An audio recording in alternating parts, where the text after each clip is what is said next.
Supreme court की जानिब से 11 अगस्त को review of order and judgments act के कलअदम करार दिए जाने के बाद एक मरतबा फिर ये बहस छिड़ गई है कि इस फैसले ने मुस्लिम लीग नून के कायद और साबिक वज़ीर आज़म नवाज शरीफ की मुल्क वापसी की राह में रुकावटें खड़ी कर दी हैं। ख्याल रहे कि नवाज शरीफ को जिस मुकदमे में सजा सुनाई गई वो भी आइन के आर्टिकल 184(3) के तहत लिए गए असखुद नोटिस के नतीजे में ही शुरू हुआ था, इसलिए कानून बरकरार रखने की सूरत में इन्हें भी फैसले के खिलाफ अपील का हक मिला था। ताहम उनकी जानिब से अपील दायर होने से कबल ही सुप्रीम कोर्ट के 3 रुकनी बेंच ने इसे कलअदम करार दे दिया है। सुप्रीम कोर्ट के हालिया फैसले की रोशनी में नवाज शरीफ की नाअहली की मुद्दत पर 2 मुख्तलिफ आरा पाई जाती हैं। साबिक वज़ीर कानून आज़म नज़ीर तारड़ का कहना है कि सुप्रीम कोर्ट की जानिब से जुमे को असखुद नोटिस के फैसलों पर नजरसानी का कानून कलअदम करार देने से नवाज शरीफ की नाअहली से मुतालिक मामलात पर कोई असर नहीं पड़ेगा, क्योंकि पार्लियामेंट की जानिब से मुतफ़क्का तौर पर इलेक्शन एक्ट में तरमीम के बाद नवाज शरीफ की नाअहली पहले ही खत्म हो चुकी है।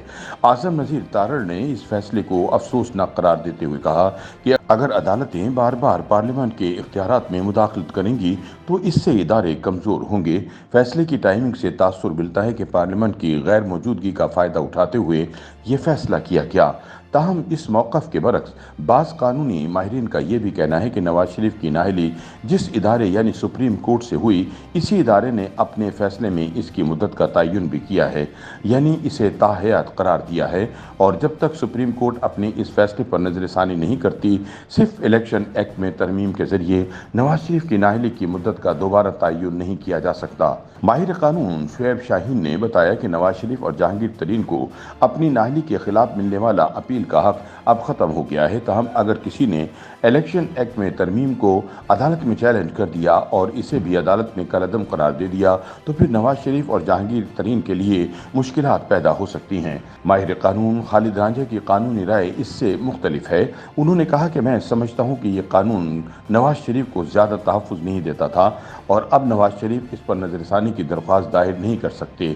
उनका ये भी कहना था कि जब तक पार्लियामान आईनी तरमीम न करे तब तक सुप्रीम कोर्ट का फैसला बहाल रहेगा। इसी तरह माहिर कानून बैरिस्टर अली जफर ने कहा कि पार्लियामान के जरिए सुप्रीम कोर्ट रूल्स में तरमीम का मकसद नवाज शरीफ और दीगर की नाअहली के खिलाफ अपील की गुंजाइश पैदा करना था, लेकिन अब हालिया फैसले से ये गुंजाइश ख़त्म हो गई है। अली जफर की राय में इलेक्शन एक्ट में तरमीम से नाअहली की मुद्दत 5 साल तक इसलिए महदूद नहीं हो सकती क्योंकि इसके लिए पार्लियामेंट की 2/3 अक्सरियत से आईनी तरमीम दरकार है। सुप्रीम कोर्ट के इस फैसले से नवाज शरीफ और जहांगीर तरीन को क्या नुकसान या फ़ायदा होगा, इस हवाले से साबिक एडिशनल अटॉर्नी जनरल शाह कावर का कहना है कि इस कानून साजी से नवाज शरीफ और जहांगीर तरीन को यकीनन फ़ायदा हो सकता था, लेकिन सुप्रीम कोर्ट के फैसले के बाद इन्हें इतना नुकसान नहीं होगा क्योंकि इलेक्शन एक्ट के अंदर तरमीम के जरिए एक शिक्ष शामिल कर दी गई है जिसके मुताबिक 62(1)(f) के तहत सज़ा याफ्ता शख्स की नाअहली 5 साल के लिए होगी। वो कानून अब नाफिजुल अमल हो चुका है और नवाज शरीफ के लिए इलेक्शन ना लड़ने की जो 5 साल की कदगन है वो मुद्दत गुजार चुके हैं। जब तक वो कानून ख़त्म नहीं होता, सुप्रीम कोर्ट, हाई कोर्ट समेत पाकिस्तान के तमाम इदारे इसके पाबंद होंगे। इस हवाले से तहरीक इंसाफ लीगल टीम के रुकन और सीनियर कानूनदान शुएब शाहीन कहते हैं कि इलेक्शन एक्ट में तरमीम के बाद नवाज शरीफ को तहफ़्फ़ुज़ हासिल है, लेकिन वो कानून साजी भी आइन के खिलाफ है क्योंकि 62(1)(f) की तशरीह सुप्रीम कोर्ट ने की थी और सुप्रीम कोर्ट जिसकी तशरीह कर दे तो सादा कानून साजी के तहत इसकी पोजीशन तब्दील नहीं की जा सकती। शुएब शाहीन के मुताबिक बज़ाहिर नवाज शरीफ के लिए कानूनी हद तक मुश्किलात ख़त्म हो चुकी हैं। इलेक्शन एक्ट में 62(1)(f) की मुद्दत के तयन के बाद कहा जा रहा है कि नवाज शरीफ अब दोबारा सियासत में हिस्सा ले सकते हैं। बाज़ कानूनी माहिरीन का कहना है कि जिस वक्त नवाज शरीफ को सज़ा सुनाई गई थी उस वक्त 62(1)(f) की तशरीह मुकम्मल नहीं थी और अदालत ने इन्हें ताहयात नाअहली की सज़ा सुनाई थी।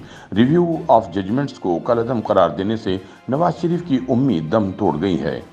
YouTube पर गूगली न्यूज देखने के लिए youtube.com की सर्च बार में गूगली न्यूज टीवी टाइप करें। गूगली न्यूज के पेज पर सुर्ख रंग के सब्सक्रिप्शन वाले बटन पर क्लिक करना ना भूलिए। YouTube पेज पर अपलोड होने वाली वीडियोस से बाखबर रहने के लिए बेल आइकन पर क्लिक कीजिए। आपको हर नई वीडियो के बारे में नोटिफिकेशन मौसूल हो जाएगा।